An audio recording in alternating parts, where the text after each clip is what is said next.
अनुमति एक शब्द है और इनकार पूरी कहानी। दिल्ली पुलिस ने साफ बताया कि 20 जुलाई को संसद चलो मार्च के लिए ना तो अनुमति मांगी गई ना ही दी गई।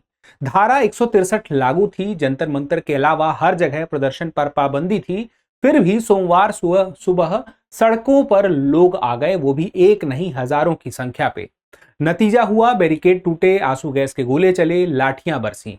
सवाल यही रह गया कि जब इजाजत ही नहीं थी तो फिर इतनी भीड़ आई कहां से?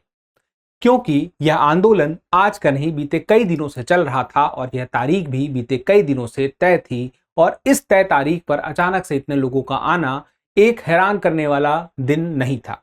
लेकिन यहां पर बात आती है, ये क्यों कहा जा रहा है कि दिल्ली पुलिस ने अनुमति नहीं दी? क्या विरोध प्रदर्शन करने के लिए अनुमति की जरूरत पड़ती है? क्या इसमें पुलिस का कोई रोल है? पुलिस क्यों यह अनुमति देगी और क्यों नहीं देगी, इसी बात को इस वीडियो में समझेंगे। तो सबसे पहले यहीं से शुरुआत होती है कि प्रदर्शन का अधिकार बनाम पुलिस अनुमति, ये मामला बन जाता है। अब इसमें आगे बढ़ने से पहले एक जरूरी जानकारी जान लीजिएगा, जो भी यूपीएससी के विद्यार्थी हैं, अगर आप अपनी तैयारी को धार देना चाहते हैं तो द न्यू सेशन सेल 22 जुलाई आखिरी दिन है। और अगर आप जितने भी लाइव ऑनलाइन कोर्सेस हैं दृष्टि आईएएस के, जो कि दृष्टि लर्निंग ऐप पर हैं, आपको 50% तक की कम कीमत पर मिल जाएंगे, चाहे वो यूपीएससी हो, पीसीएस हो, जुडिशरी हो, सीयूईटी हो, एसएससी हो। इन सब पर यह लाभ आपको मिलेगा सीमित समय के लिए। तो जल्दी से जल्दी डिस्क्रिप्शन में जो लिंक है उसे ओपन कर सकते हैं, या फिर यहां से आप कॉल कर लीजिए 8750187501 पर। हम आते हैं हमारी न्यूज पर, और उस न्यूज में देखिए ये बात बड़ी महत्वपूर्ण है कि जंतर मंतर पर यह प्रदर्शन लगातार 20 जून से जारी था और तय हुआ था कि 20 जुलाई को संसद तक एक मार्च होगा। और वो जो मार्च होगा उसके लिए दिल्ली पुलिस ने बताया कि अनुमति ना ली गई थी, ना तो फिर दी भी गई थी खुद से। तो सवाल उठा कि भारत में प्रदर्शन एक मौलिक अधिकार होते हुए भी पुलिस की अनुमति क्यों जरूरी होती है? अगर आपको ये नहीं पता है कि भारत में विरोध करना, प्रदर्शन करना एक मौलिक अधिकार है, तो ये भी समझिए कि मौलिक अधिकार के अंतर्गत ही आता है। अब ये कैसे आता है, इस बात को समझते हैं। उसके लिए अनुच्छेद 19 को हमें जानना पड़ेगा, जो कि हमें प्रदर्शन का अधिकार देता है। और हर एक नागरिक को यह बात पता होनी चाहिए कि अनुच्छेद 19(1)(a) और अनुच्छेद 19(1)(b) के तहत यह फायदा मिलता है। कैसे? भारत में प्रदर्शन का अधिकार कोई अलग अधिकार के तहत नहीं है, ये अपने आप में एक स्वतंत्रता है, स्वतंत्रता के अधिकार के तहत आता है। अब यहां पे अनुच्छेद 1(a) में वाणी और अभिव्यक्ति की स्वतंत्रता है, बोलकर आदमी बताएगा, है ना। दूसरी तरफ अनुच्छेद 1(b) बिना हथियार के शांतिपूर्वक सार्वजनिक स्थल पर इकट्ठा होने का अधिकार है। तो अब ये दोनों मिलकर कैसे विरोध प्रदर्शन का अधिकार देते हैं कि आप शांतिपूर्वक कहीं पर इकट्ठा हो सकते हैं। दूसरी बात, फिर 1(a) में 19(1)(a) में आप अभिव्यक्ति कर सकते हैं विरोध प्रदर्शन के लिए।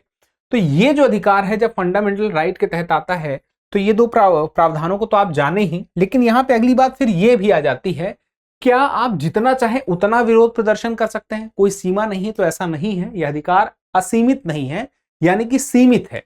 और यह भी अनुच्छेद 19(2) के तहत होगा, जिसमें उचित प्रतिबंध की बात कही गई है। अब ये क्या है, इसको भी समझ लीजिए एक बार। भारत में कोई भी मौलिक अधिकार पूर्ण होता ही नहीं है। संविधान खुद हर अधिकार के साथ कुछ सीमाएं तय कर देता है, ताकि व्यक्तिगत स्वतंत्रता और सार्वजनिक व्यवस्था के बीच एक संतुलन बना रहे। क्योंकि व्यक्तिगत स्वतंत्रता भी महत्वपूर्ण है और सार्वजनिक व्यवस्था भी महत्वपूर्ण है। अब शांतिपूर्ण प्रदर्शन का अधिकार तभी इस्तेमाल किया जा सकता है जब जरूरी अनुमतियां ली गई हों और सार्वजनिक व्यवस्था बनी रहे। तो यहां पे प्रावधान 19(2) है, प्रतिबंधों का संवैधानिक अधिकार बताता है, यानी कि उचित प्रतिबंध लगाने की बात करता है। तो अब यहां पे अनुमति की जब बात आई है, तो कैसे, किससे, किस तरह? तो कानून व्यवस्था राज्य सूची का विषय है। अब दिल्ली में यह विरोध प्रदर्शन हो रहा है, तो राज्य सूची के हिसाब से तो पुलिस क्या दिल्ली सरकार के पास है? तो नहीं है। पुलिस का विषय दिल्ली सरकार के पास जब है नहीं, तो लॉ एंड ऑर्डर संविधान की राज्य सूची का विषय तो है, लेकिन यह केंद्र शासित प्रदेश है, तो यहाँ पे केंद्र के पास वह पुलिस आती है। तो हर राज्य अपने क्षेत्र से इससे जुड़े नियम बना सकता है, यानी कि अगर बाकी कोई राज्य हो, जैसे उत्तर प्रदेश में हो, तो उत्तर प्रदेश की सरकार ही अपने हिसाब से नियम बनाएगी लॉ एंड ऑर्डर का। तो प्रदर्शन की अनुमति लेने का तरीका दिल्ली में अलग है, मुंबई में अलग होगा, और बाकी अलग राज्यों में भी अलग अलग हो सकता है, क्योंकि वो नियम कौन तय करेंगे? उस वहां की राज्य सरकारें तय करेंगी। अब अगली बात आती है कि अब एक अनापत्ति प्रमाण पत्र लेना पड़ता है। कैसे मिलता है? आमतौर पर अगर हम देखें कि नाम, पता व संपर्क नंबर प्रदर्शन की जो वजह है यानी कि कारण है, अवधि क्या रहेगी, अनुमानित कितने लोग आ सकते हैं, स्थान रैली हो तो पूरा रूट क्या रहेगा, लाउड स्पीकर, टेंट, उपकरण, ये सब क्या इस्तेमाल होंगे, और पहचान व पते का प्रमाण, यानी कि काफी ऐसी जानकारी ले ली जाती है जिससे कि ये पता रहे कि आंदोलन करने वाले लोग कौन हैं, कहां पे करेंगे, किस तरह से करेंगे, क्या उपकरण होंगे, उनके साथ कितने लोग हो सकते हैं, कब से कब तक करेंगे, जिससे कि लॉ एंड ऑर्डर को वो अपने व्यवस्था के हिसाब से देख सकें। लेकिन अब यहीं पे बात आती है, क्या पुलिस मना भी कर सकती है? तो इनकार के लिए क्या कोई शर्त है? तो हाँ, ये भी है कि पुलिस मना भी कर सकती है। कैसे? यहां पे रोकने का जो अधिकार है पुलिस मना कर सकती है, क्योंकि प्रदर्शन का अधिकार सीमित नहीं है, यह अनुच्छेद 19(2) में कह दिया गया है। तो यहां पे संप्रभुता व अखंडता पर खतरा हो, राज्य की सुरक्षा, विदेशी राष्ट्रों से मैत्री का असर हो, सार्वजनिक व्यवस्था, शालीनता, नैतिकता की बात हो, न्यायालय की मानना या मानहानि का मुद्दा हो, या किसी अपराध के लिए उकसावा की स्थिति बन सकती है, तो ऐसी स्थितियों में प्रदर्शन के अधिकार को सीमित कर सकती है और अनुमति देने से मना कर सकती है। अब यहां पे सीधी सी बात है, पहली बात तो अनुमति मांगी नहीं गई, दी नहीं गई। तो यहां पे मुद्दा ये नहीं है कि मांगी गई, दी नहीं गई, मांगी जानी चाहिए थी, दी जानी चाहिए थी। मुद्दा तो ये है, क्या शांतिपूर्ण प्रदर्शन नहीं किया जा सकता? और नहीं किया जा सकता तो किस वजह से नहीं किया जा सकता? अनुमति क्यों जरूरी होते हैं? उसके पीछे के जो प्रावधान के अंदर आधार हैं वो क्या है, यानी कि कानूनी आधार आपको पता होने चाहिए। अब चालू प्रदर्शन को क्या रोका जा सकता है? सीधी सी बात है कि जैसे हमने अभी देखा कि बीएनएसएस की धारा जो है 163 लग गई।